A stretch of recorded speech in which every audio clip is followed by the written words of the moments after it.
أعوذ بالله من الشيطان الرجيم بسم الله الرحمن الرحيم وإذ استسقى موسى لقومه فقلنا اضرب بعصاك الحجر فانفجرت من حسنتا عشرة عينا قد علم كل أناس مشربهم كلوا واشربوا من رزق الله ولا تعثوا في الأرض مفسدين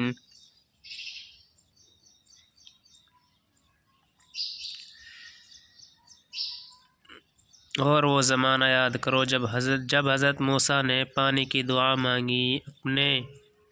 قوم کے واسطے، اس پر ہم نے موسیٰ کو حکم دیا کہ اپنی عصا کو فلاں پتھر پر مارو، پس فوراً اس سے پھوٹ نکلے 12 چشمے، اور خاندان تھے بنی اسرائیل کے۔ چنانچہ معلوم کر لیا ہر شخص نے اپنے پانی پینے کا موقع، کھاؤ اور پینے کو پیو اللہ تعالیٰ کے رزق سے، اور حد اعتدال سے مت نکلو فساد و فتنہ کرتے ہوئے سرزمین میں۔ وَإِذْ قُلْتُمْ يَا مُوسَىٰ لَن نَّصْبِرَ عَلَىٰ طَعَامٍ وَاحِدٍ فَادْعُ لَنَا رَبَّكَ يُخْرِجْ لَنَا مِمَّا تُنبِتُ الْأَرْضُ مِن بَقْلِهَا وَكِثَّائِهَا وَفُومِهَا وَعَدَسِهَا وَبَصَلِهَا قال أتستبدلون الذي هو أدنى بالذي هو خير اهبطوا مصرا فإن لكم ما سألتم وضربت عليهم الذلة والمسكنة وباءوا بغضب من الله ذلك بأنهم كانوا يكفرون بآيات الله ويقتلون النبيين بغير الحق ذلك بما عصوا وكانوا يعتدون۔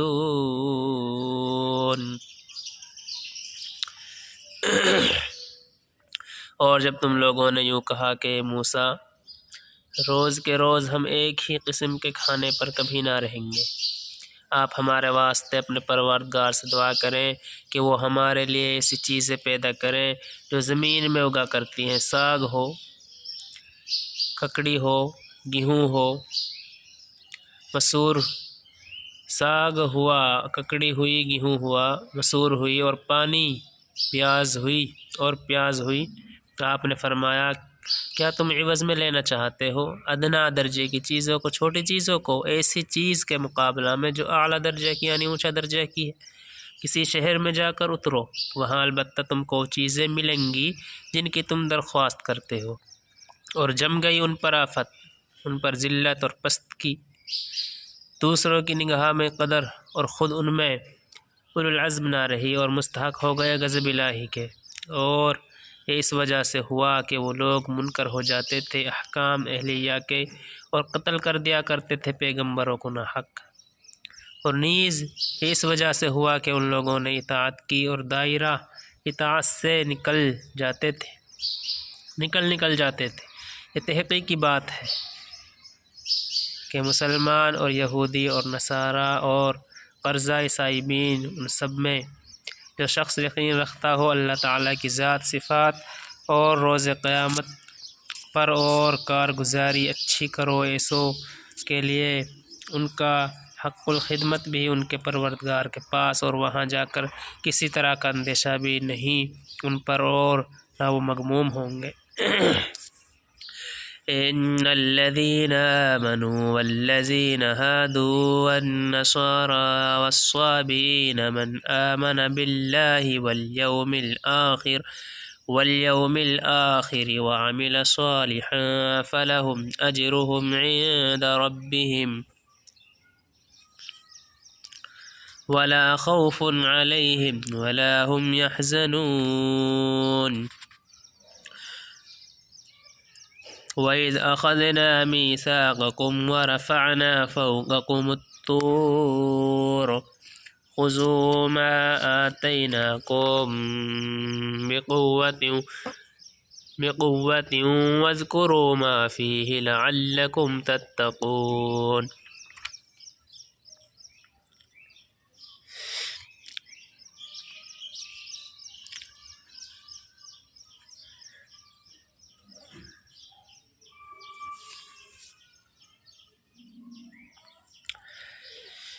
ایسوں کے لیے ان کا حق الخدمت بھی ہے ان کے پروردگار کے پاس، اور وہاں جا کر کسی طرح کا اندیشہ بھی نہیں ان پر، اور نہ وہ مغموم ہوں گے۔ اور جب ہم نے تم سے قول و قرار لیا کہ تورات پر عمل کریں گے، اور ہم نے طور پہاڑ کو اٹھا کر تمہارے اوپر محاذات میں متعلق کر دیا کہ جلدی قبول کرو جو کتاب ہم نے تم کو دی ہے مضبوطی کے ساتھ، اور یاد رکھو جو احکام اس میں ہے جس سے توقع ہی کہ تم متقی بن جاؤ۔ ثم تولیتم من بعد ذلك فلولا فضل اللہ علیکم ورحمتہ لکنتم من الخاسرین۔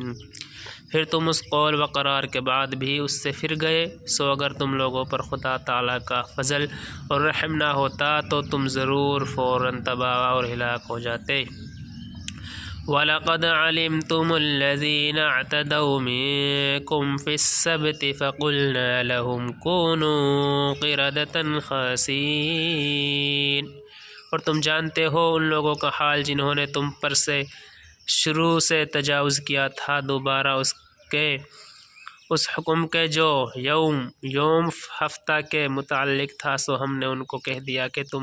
بندر ذلیل بن جاؤ۔ فَجَعَلْنَاهَا نَكَالًا لِمَا بَيْنَ يَدَيْهَا وَمَا خَلْفَهَا وَمَوْعِظَةً لِّلْمُتَّقِينَ۔ پھر ہم نے اس کو ایک واقعہ عبرت انگیز بنا دیا ان لوگوں کے لیے بھی جو اس قوم کے معاصر تھے، اور ان لوگوں کے لیے بھی جو بعد زمانہ میں آتے رہے، اور جب نصیحتیں بنایا خدا سے ڈرنے والوں کے لیے۔ وَإِذْ قَالَ مُوسَىٰ لِقَوْمِهِ إِنَّ اللَّهَ يَأْمُرُكُمْ أَن تَذْبَحُوا بَقَرَةً قَالُوا أَتَتَّخِذُنَا هُزُوًا قَالَ أَعُوذُ بِاللَّهِ أَنْ أَكُونَ مِنَ الْجَاهِلِينَ۔ اور وہ زمانہ یاد کرو جب موسیٰ علیہ السلام نے اپنی قوم سے فرمایا کہ حق تعالیٰ تم کو حکم دیتے ہیں کہ تم ایک بیل ذبح کرو، اور لوگ کہنے لگے کہ آیا آپ ہم کو مسخرہ بناتے ہیں؟ موسیٰ علیہ السلام نے فرمایا نعوذ باللہ جو میں ایسی جہالت والوں کا سا کام کروں۔